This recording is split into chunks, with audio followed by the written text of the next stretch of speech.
The reptilians have the ability to literally inhabit or possess our bodies, just like stories of demonic possession from the old days.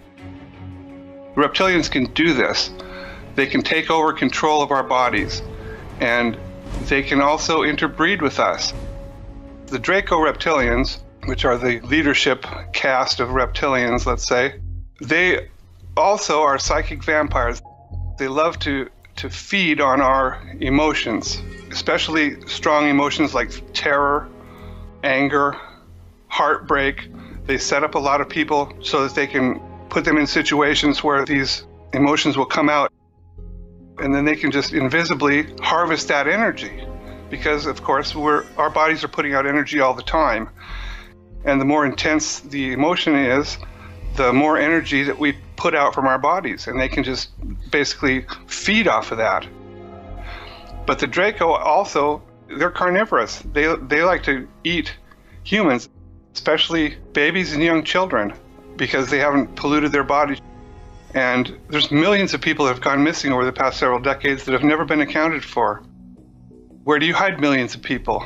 You can't hide them. You know, they're being turned over to these aliens.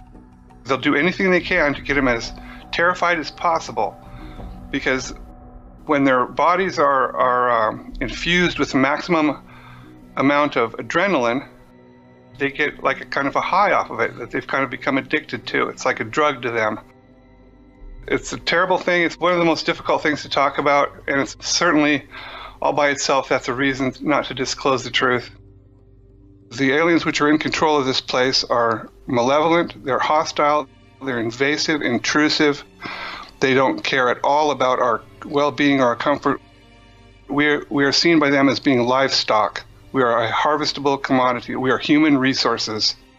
It has been active in human history as long as we've had history. There have been gods from the skies that come down and interact with humans. There have been reptilian rulers that demand human sacrifice all throughout the history of the world. To get to the top levels of the Black Ops world, you have to basically sell out to the aliens in order to get there. That's why the head of the National Security Agency is also the founder of the Temple of Set. If you know what that is, it's devil worship. And they're all involved in that. And that's a whole nother subject. But humans disappear from this world all the time, and they're never seen again. They like to take street people, because the cops don't care what happens to them when they get reported as missing. And apparently some of them are sold into slavery, and some of them are just consumed. I mean, how does the president come out and speak about that publicly? The president doesn't even have the power to order disclosure to happen, because he doesn't know the whole truth himself. It's because there's security classification so high that he can't even know they exist unless someone tells him. The attitude of the military is, any president is going to be gone within 4 to 8 years, but the military will remain and the aliens will remain, and so will the projects that we're engaged in together. And so the president has to be informed that the aliens are here, but there are at least 16 levels of security classification above what the president is cleared for. They treat the president like they treat any other soldier, basically. He's told what he needs to know in order to do his job and no more. The government is in this up to their necks. And a true full public disclosure would require disclosing the reason that the aliens are really here and what they're really doing to us.